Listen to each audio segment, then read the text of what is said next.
Hello students, I welcome you all to our Springdale Senior Secondary School online learning platform. Today we will be dealing class 6 chapter number 12 government and democracy.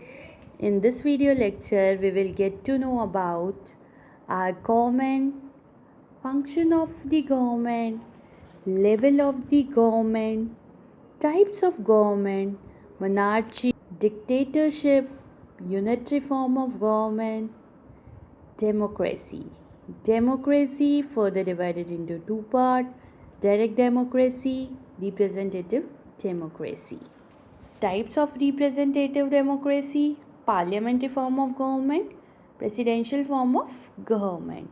Special features of democratic government. Let's see a government. A government is a group of a body or a people who manage the country, frame policy, and control various organizations and laws. Takes important decisions and perform different functions and development of nation. Government एक ऐसी group और body है people की जो पूरे country को manage करते हैं, पॉलिसी फेम करते हैं, कंट्रोल करते हैं बहुत सारे ऑर्गेनाइजेशंस को, लॉज को, इम्पॉर्टेंट डिसीजन लेते हैं और डिफरेंट फंक्शन परफॉर्म करते हैं जिससे कंट्री या नेशन का डेवलपमेंट हो. Function of a government. Our government consists of a leader who makes policy for the welfare of our society. हमारी जो गवर्नमेंट लीडर से बनी हुई है और जो वो लीडर हैं वो कुछ पॉलिसी बनाते हैं जिससे सोसाइटी का वेलफेयर हो और मैनेज करते हैं हमारी कंट्री को, और कुछ ऐसे थिंग्स के बारे में भी लुक आफ्टर करते हैं like health, education, basic needs, water, electricity, law and order. Now the function of government are as follows. It undertakes social programs to remove poverty, unemployment, discrimination and illiteracy. Government कुछ ऐसे programmes या schemes run करती है public के welfare के बारे में जिससे पॉवर्टी रिमूव हो जाए, अनएम्प्लॉयमेंट ख़त्म हो जाए, किसी भी पर्सन के बीच में डिस्क्रिमिनेशन नहीं और कोई भी इलिटरेट नहीं रहे. It's maintain law and order with the help of police. ये लॉ और ऑर्डर को मेंटेन करती है पुलिस की हेल्प के थ्रू, और मेंटेन करती है peaceful relationship with neighbouring countries. It protect our international border with the help of arm force. और हमारे जो बॉर्डर है उन्हें प्रोटेक्ट किया जाता है आर्म फोर्स की हेल्प के थ्रू. ऐसे बहुत सारे वर्क ऑर्गेनाइज करती हैं या हमें हेल्प करती हैं. फूड, शेल्टर और हेल्थ सर्विसेज प्रोवाइड करती है नेचुरल कैलेमिटीज़ के थ्रू. नेचुरल कैलेमिटीज़ जो नेचर से होती है, फ्लड, ड्रॉट एक्सेट्रा. बहुत सारे बिल्ड्स करती है और उन्हें मेंटेन भी करती है. Road, disposal system, hospital, school, museum, public toilet, parks and other public amenities. वो हमारे लिए electricity, cooking gas, drinking water as well as water irrigation facilities का अरेंजमेंट करती हैं. कुछ सर्विसेज प्रोवाइड करती है like postal, transportation, means of communication. कई बार गवर्नमेंट कुछ बिल्डिंग्स बिल्ड कर देती है, उन्हें रन करती है और उसमें हॉस्पिटल, स्कूल्स, अदर ऑफिसेज वगैरह चलते हैं, तो उनका चार्जेस या तो गवर्नमेंट चार्ज ही नहीं करती या फिर बहुत ही नॉमिनल चार्ज किया जाता है. ये हमने हमारी गवर्नमेंट के फंक्शंस के बारे में डिस्कस किया. Now let's see the level of government. India is a big country आप सभी को पता है इंडिया बहुत ही बिग कंट्री है। The government operates at 3 level. हम गवर्नमेंट को 3 लेवल पे ऑपरेट करते हैं, national, state and local. National level, the central government manage affairs of the country. First जो है वो है नेशनल, जिसको हम सेंट्रल गवर्नमेंट बोलते हैं, जो पूरे कंट्री के जो भी इश्यूज होती है उन्हें सॉल्व करती है। Next, state government. The state government look after the welfare of particular state. वो किसी ना किसी स्टेट का, अब जिस स्टेट की होती है, लाइक राजस्थान की है तो राजस्थान के वेलफेयर के बारे में सोचेगी, महाराष्ट्र की है तो महाराष्ट्र के वेलफेयर के बारे में सोचेगी। जिस स्टेट की है उस स्टेट का वर्क या वेलफेयर के बारे में वो स्टेट गवर्नमेंट सोचती हैं। Third one is local. तो जो लोकल सेल्फ गवर्नमेंट होती है वो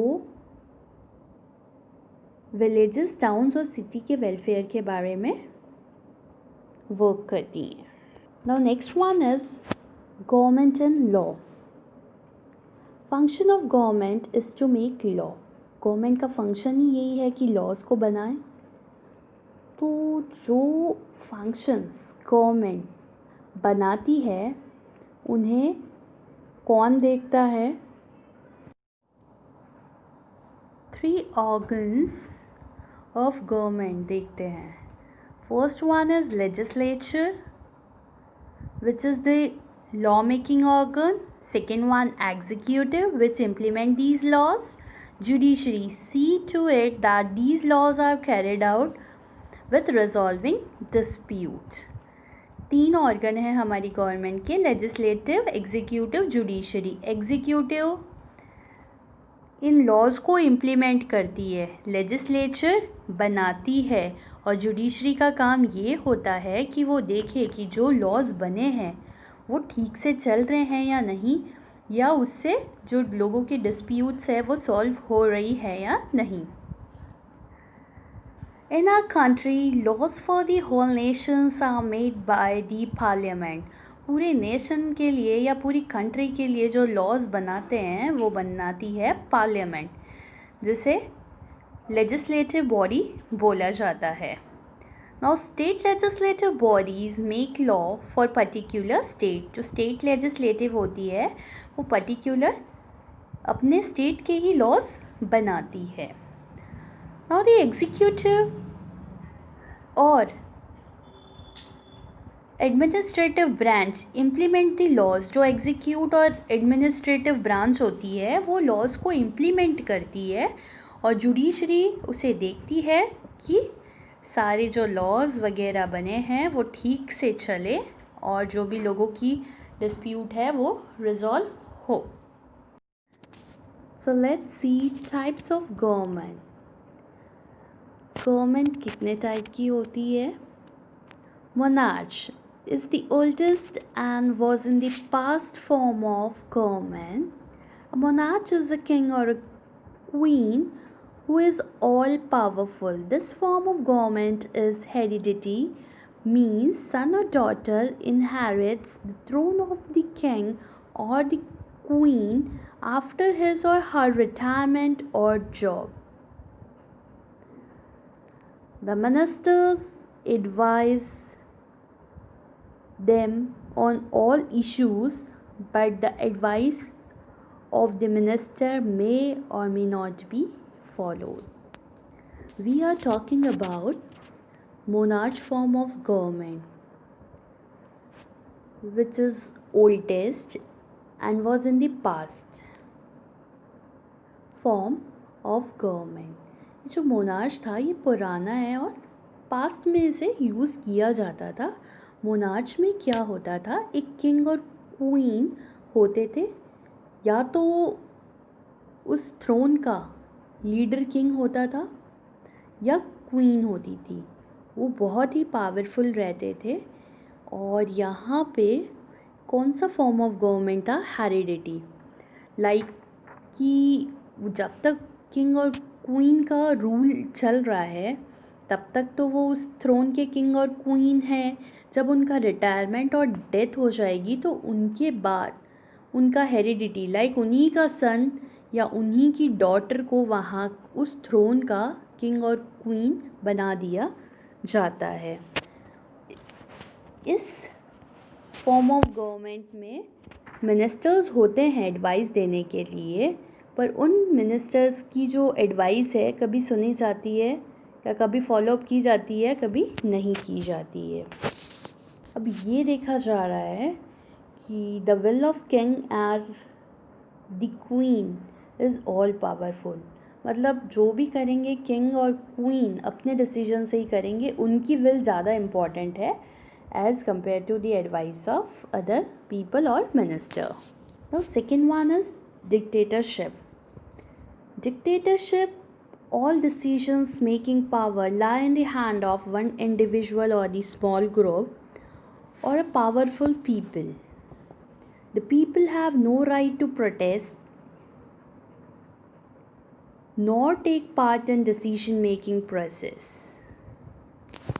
डिक्टेटरशिप ऐसी फॉर्म ऑफ गवर्नमेंट थी जिसमें डिसीजंस और पावर सिर्फ और सिर्फ सिंगल इंडिविजुअल के हाथ में ही था या कोई पर्टिकुलर ग्रुप के हाथ में था, जो उसमें बहुत ही पावरफुल पीपल रहते थे।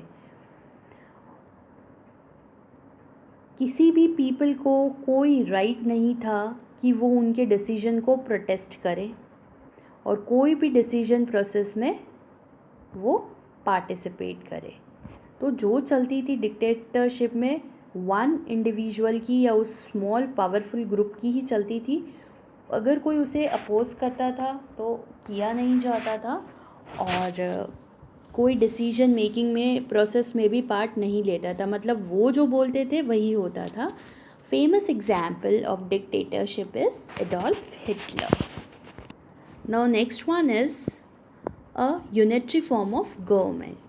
Unitary form of government means one government for whole country, like Britain and China. एक ही गवर्नमेंट होती है पूरे कंट्री के लिए। Next one is federal form of government. Power is distributed between the central and state government, for example in India and USA. जो हमारी government है वो कौन सी गवर्नमेंट है? ना ही हमारी मोनार्च है, ना ही डिक्टेटरशिप, ना ही यूनिटरी। हमारी है फेडरल फॉर्म ऑफ गवर्नमेंट जिसमें पावर्स को डिस्ट्रीब्यूट कर दिया जाता है सेंट्रल और स्टेट्स के हैंड्स में। तो डिसीजन कौन लेते हैं? सेंट्रल और स्टेट लेते हैं हमारे वेलफेयर के बारे में। तो कौन सी कंट्री में इस टाइप की फेडरल फॉर्म ऑफ गवर्नमेंट चल रही है? Example India and USA. Democracy. Democracy is a form of government. Most popularly, supreme power lies with the common people who cast vote to elect representative of their choice through election.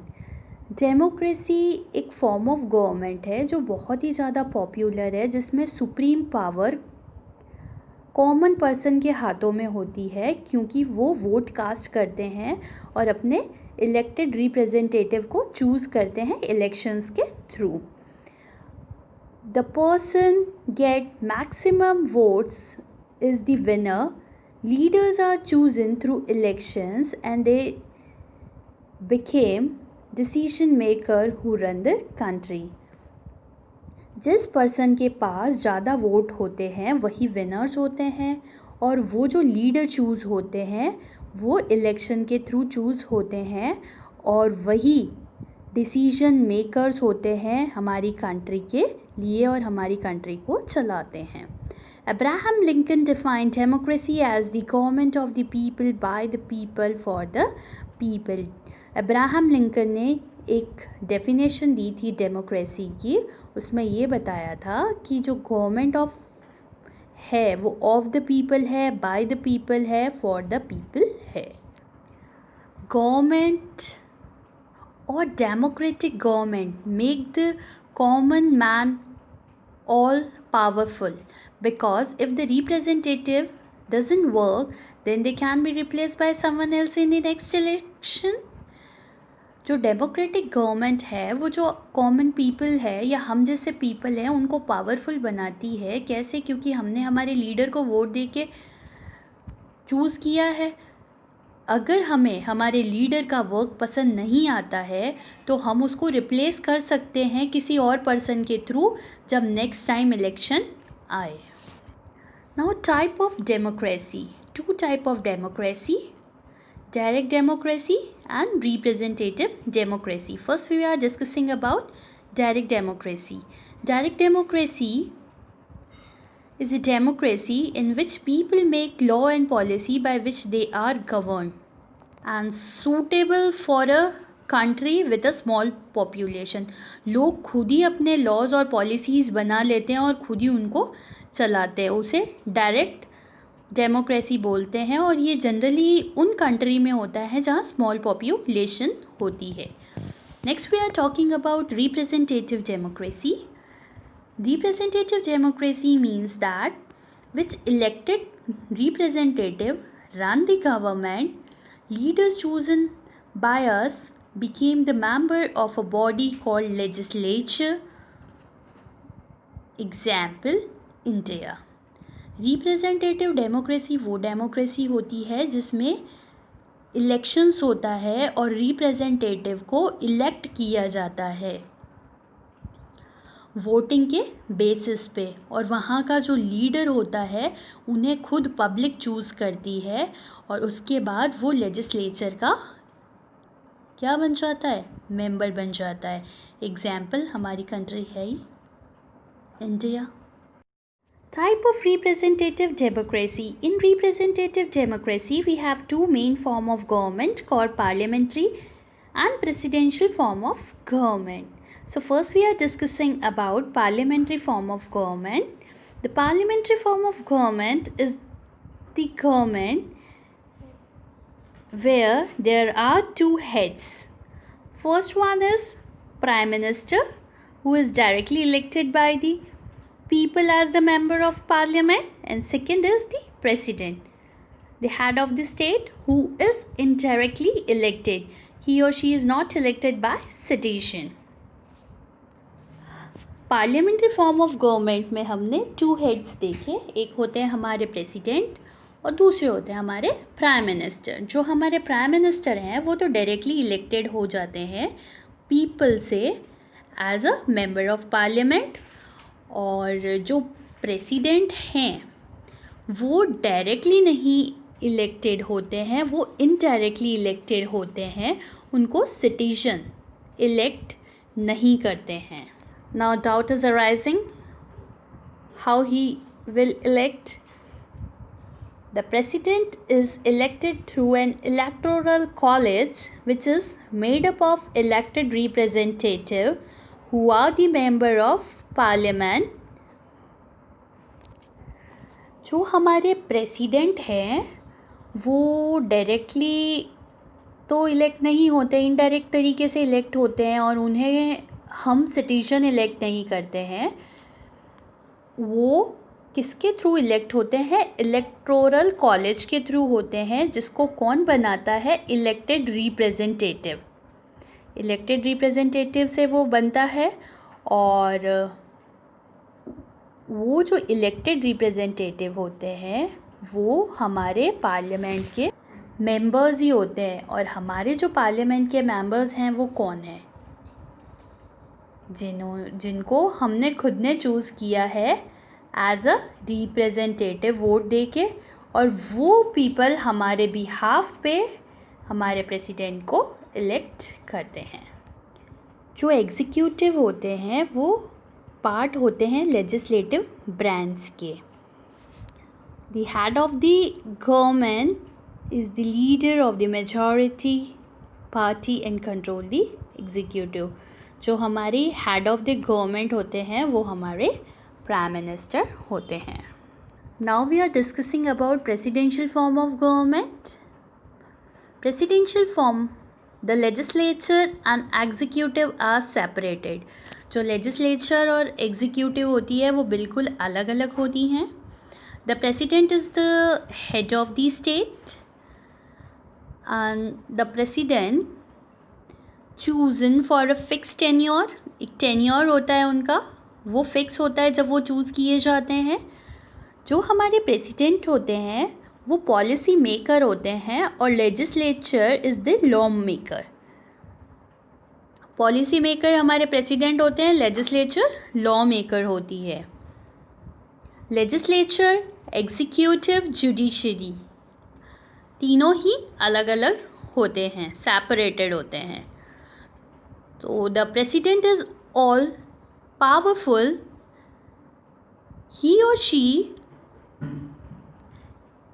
He or she appoint his or her own team member or cabinet who are not the member of legislature or parliament.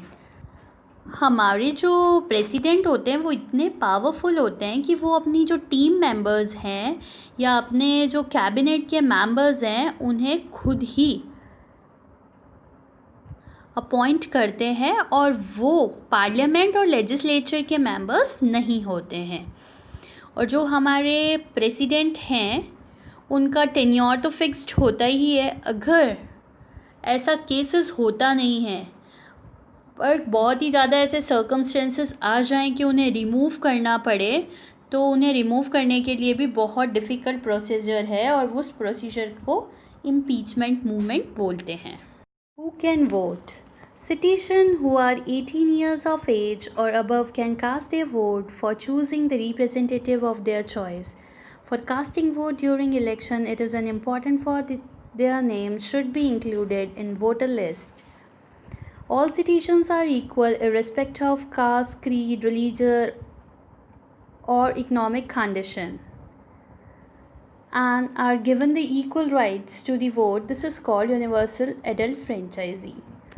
India के citizen जिनकी as 18 या 18 plus है वो vote cast कर सकते हैं और अपने रिप्रेजेंटेटिव को खुद चूज़ कर सकते हैं. For casting vote during election is important and their name should be included in voter list. Voter list में उनका नेम इंक्लूड होना भी इम्पॉर्टेंट है या नेसेसरी है. और सारे सिटीजन इक्वली वोट कर सकते हैं, कोई भी अनइक्वल नहीं है. कास्ट, क्रीड, रिलीजियस और इकोनॉमिक कंडीशन के बेसिस पे सारे ही सिटीजन इक्वली वोट कर सकते हैं. तो वो जो इक्वल राइट है वोट कास्ट करने का उसको यूनिवर्सल एडल्ट फ्रेंचाइज बोला जाता है. पहले कंडीशन क्या थी कि ओनली एजुकेटेड और who paid taxes were granted the right to vote.